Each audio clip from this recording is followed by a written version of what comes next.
ചേട്ടൻ എന്നെ അറിയാവുന്ന രീതിയിലൊക്കെ ഉപദേശിച്ചു, കൗൺസിൽ ചെയ്തു. പക്ഷെ ഒരാഴ്ചയ്ക്കുള്ളിൽ ചേട്ടന് മനസ്സിലായി എന്നിലെ പെണ്ണ് പിഴുതെറിയാൻ പറ്റാത്ത രീതിയിൽ ആഴത്തിൽ വേരുറച്ചു പോയെന്ന്. അന്നു മുതൽ ചേട്ടൻ ഉപദേശിക്കലും നിർബന്ധിക്കലും നിർത്തി. അധികം ആരോടും പറയാത്ത രഹസ്യമായി ചേട്ടൻ ഈ വിവരം മനസ്സിൽ കൊണ്ടു നടന്നു. ആതിരയുടെ അച്ഛനിതറിയുന്നത്? അധികം വൈകാതെ തന്നെ വിവരം അച്ഛന്റെ ചെവിയിലും എത്തി. ഒരു സന്ധ്യയ്ക്ക് മൂക്കറ്റം കുടിച്ച് വീട്ടിൽ കയറി വന്നു. പതിവില്ലാത്ത വിധം എന്നോട് ഭയങ്കര സ്നേഹമായിരുന്നു. പിന്നെയാണ് രംഗം മാറിയത്. അമ്മയുടെയും ചേട്ടന്റെയും മുന്നില് എന്നെ പൂർണ്ണ നഗ്നയായി നിർത്തി അച്ഛൻ ഡോക്ടറായി. ഞാൻ ആണാണെന്ന് ഉറപ്പിച്ചു പറഞ്ഞു. പെണ്ണാണെന്ന് ഞാൻ ആവർത്തിച്ചപ്പോഴൊക്കെ റെയിൽവേ പോലീസിന്റെ പ്രഹരം എന്നെ പുറം പൊള്ളിച്ചു. ഈ പുറന്തോല് കമ്പിച്ചുറ്റി എടുക്കാന്നൊക്കെ കേട്ടിട്ടില്ലേ? അന്ന് ഞാനത് അനുഭവിച്ചു. നന്ദൻ സാർ അപ്പോഴൊന്നും? ചേട്ടൻ ഹോസ്റ്റലിൽ നിന്നായിരുന്നു പഠിച്ചിരുന്നത്. ഓ. ചേട്ടനില്ലാത്തപ്പോഴായിരുന്നു മർദ്ദനം. അമ്മ?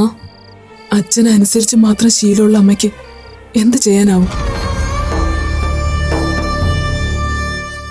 എന്നെ തല്ലി ചതയ്ക്കാൻ മാത്രം ലീവ് എടുത്ത് അച്ഛൻ വീട്ടിൽ നിന്നിട്ടുണ്ടെന്ന് പറഞ്ഞാൽ അപ്പൊ വിശ്വസിക്കോ? ഒടുവിൽ എന്റെ ആൺ ജീവിതം ഉപേക്ഷിച്ച് ഞാൻ ആത്മഹത്യ ചെയ്യാൻ തീരുമാനിച്ചു. അച്ഛൻ ഡ്യൂട്ടിയിലുള്ള സ്റ്റേഷൻ പരിസരം ഞാൻ അതിനായി തിരഞ്ഞെടുക്കുകയും ചെയ്തു. അന്ന് ചേട്ടൻ അവധിക്ക് വന്ന ദിവസമായിരുന്നു. എന്നെ പിന്തുടർന്നു വന്ന ചേട്ടൻ എന്നെ രക്ഷപ്പെടുത്തി. അന്ന് എന്നെ ഇങ്ങനെ ചേർത്ത് പിടിക്കാൻ തുടങ്ങിയതാ എന്റെ ഏട്ടൻ. ആ ചേർത്ത് പിടിക്കൽ ഇപ്പോഴും തുടരുന്നു. പാവം. പിന്നെ അച്ഛനെങ്ങനെ? എന്റെ ആത്മഹത്യാ ശ്രമം അച്ഛന് ഭയങ്കര നാണക്കേടുണ്ടാക്കിയെന്ന്. അതിന്റെ പേരിൽ വീണ്ടും കൊടിയ മർദ്ദനം. പക്ഷെ ആ തവണ ചേട്ടൻ വീട്ടിലുണ്ടായിരുന്നു. ഒരു ലാത്തി ഒടിയുന്നിടം വരെ അച്ഛൻ എന്നെ തല്ലി രസിച്ചു. അത് കണ്ടുകൊണ്ടുവന്ന ഏട്ടൻ ജീവിതത്തിൽ ആദ്യമായും അവസാനമായും അച്ഛന് നേരെ കൈ ഉയർത്തി. തല്ലിയില്ലെങ്കിലും തല്ലുകൊള്ളുന്നതിനേക്കാൾ ഏറെ വേദനിച്ചു അച്ഛന്. എന്നാൽ ആങ്ങളെയും കുഞ്ഞു പെങ്ങളും കൂടി ജീവിച്ചു എന്ന് പറഞ്ഞ് അച്ഛൻ വീട്ടിൽ നിന്ന് ഇറങ്ങിപ്പോയി. തലേ രാത്രി ഞാൻ ആത്മഹത്യക്ക് തിരിഞ്ഞ് ട്രെയിനിന്റെ മുന്നിൽ ചാടി. പിറ്റേന്ന് രാത്രി അച്ഛൻ എന്നോടുള്ള വാശി തീർത്തു. പക്ഷെ അവസാനം അച്ഛൻ പറഞ്ഞ വാചകം അറം പറ്റി. അന്നു മുതൽ ഈ അനിയത്തിക്ക് വേണ്ടിയായിരുന്നു എന്റെ ചേട്ടൻ ജീവിച്ചത്. ദൈവമെന്നല്ലാതെ ആ മനുഷ്യനെ ഞാൻ എന്ത് വിളിക്കണം അപ്പോ?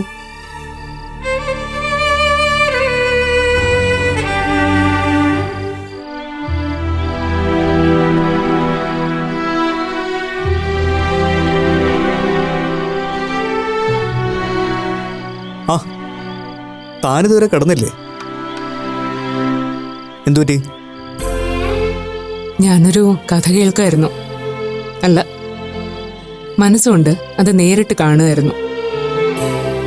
ഒരു സഹോദരന്റെയും അനിയത്തിയുടെയും കഥ. കേട്ടിട്ട് എന്തു തോന്നി? കഥയും കഥാപാത്രങ്ങളൊക്കെ സങ്കല്പിക്കാണെന്ന് തോന്നിയോ? അങ്ങനെ തോന്നിപ്പോവായിരുന്നു. ഈ ഏട്ടനെയും അനിയത്തിയും കാണുന്നതിന് മുമ്പായിരുന്നെങ്കിൽ. കുറച്ചു മുമ്പ് അത്താഴമേശയിൽ നിങ്ങളുടെ സ്നേഹം കണ്ടപ്പോൾ ഒരു ഏട്ടൻ അനിയത്തിയെ എത്രയൊക്കെ സ്നേഹിക്കാൻ കഴിയുന്നത് എങ്ങനെയാണെന്നൊക്കെ ഞാൻ ചിന്തിച്ചു പോയി. ആതിരയിൽ നിന്ന് നിങ്ങളുടെ ജീവിതം എന്താണെന്ന് അറിഞ്ഞപ്പോഴാ നിങ്ങൾക്ക് മാത്രമേ ഇങ്ങനെ സ്നേഹിക്കാൻ കഴിയുമെന്ന് മനസ്സിലായത്. പാവം, ഒരുപാട് അനുഭവിച്ചിട്ടുണ്ട് അപ്പോൾ അവൾ. ഞങ്ങളുടെ അച്ഛൻ ആത്മഹത്യ ചെയ്തില്ലായിരുന്നെങ്കിൽ മോനെ കൊന്ന കുറ്റത്തിന് അച്ഛനോ അല്ലെങ്കിൽ അച്ഛനെ കൊന്ന കുറ്റത്തിന് ഞാനോ ജയിലിൽ പോകേണ്ടി വരുമായിരുന്നു. നടന്നതൊക്കെ അതിലും വലിയ ദുരന്തങ്ങളാണ്. എന്നാലും ഞാൻ സ്വയം ആശ്വസിക്കുന്നത് അതൊന്നും വേണ്ടി വന്നില്ലല്ലോ എന്നാണ്. ഇപ്പം എനിക്ക് മനസ്സിലാവുന്നുണ്ട്, യാതൊരു മുന്നറിയിപ്പും ഇല്ലാതെ എന്തിനാ സാർ എന്നെ ഈ വീട്ടിലേക്ക് കൊണ്ടുവന്നേന്ന്. സ്നേഹം കൊണ്ട് ജീവിതത്തിൽ അത്ഭുതങ്ങൾ സൃഷ്ടിക്കാന്ന് ഒരു പാഠവും പഠിപ്പിക്കാതെ തന്നെ എന്നെ മനസ്സിലാക്കി തന്നു സാർ. ആതിര സാറിനെ വിശേഷിപ്പിച്ചൊരു വാക്കുണ്ട്.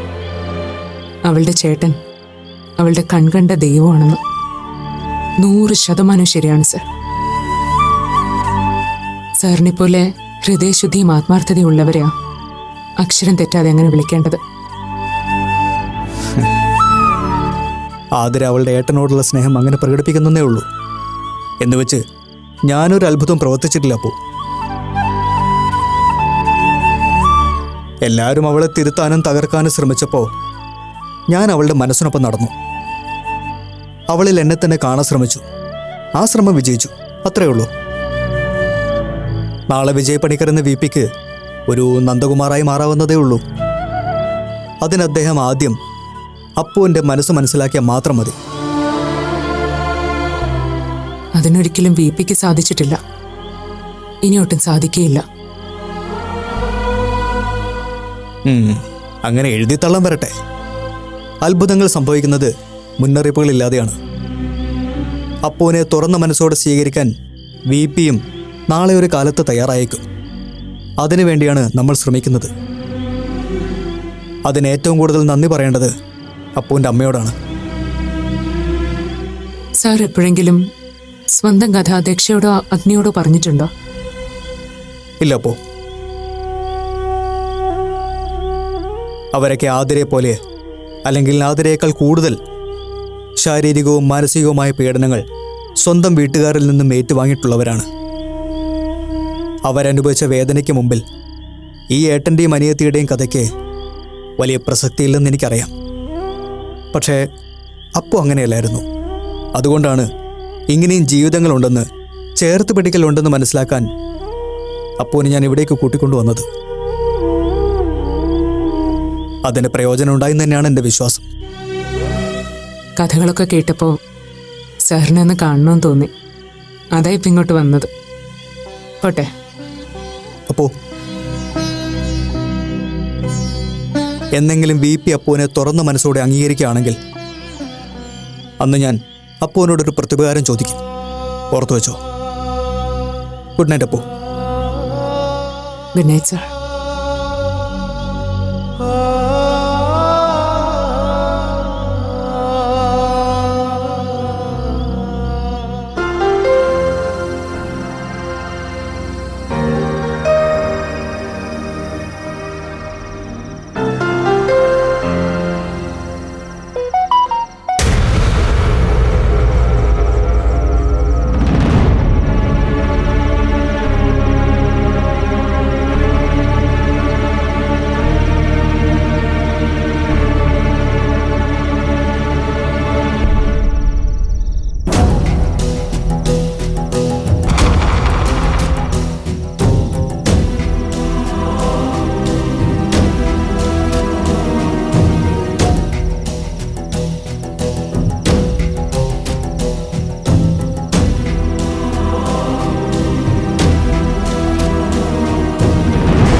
ഇതിനു മുമ്പ് ഞാൻ അയച്ച 2 മെസ്സേജും താൻ ഡിലീറ്റ് ചെയ്തു എന്ന് എനിക്കറിയാം.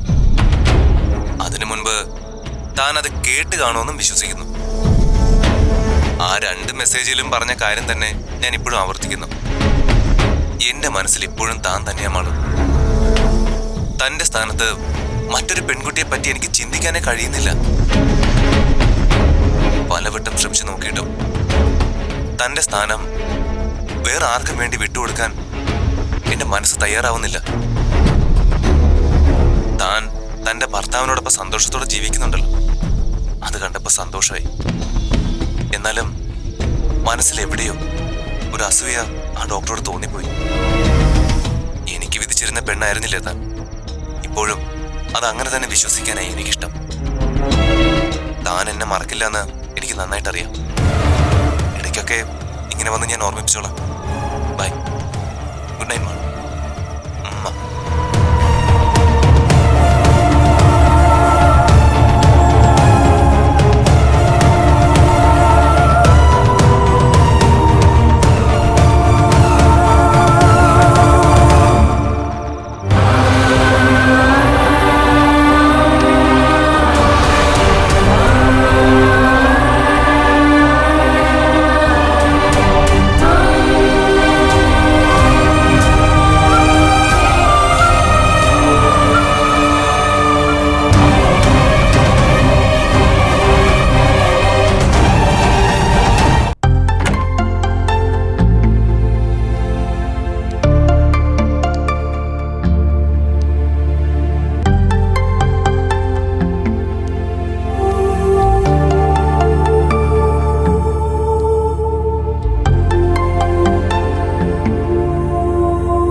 എന്തു പറ്റി വിപി?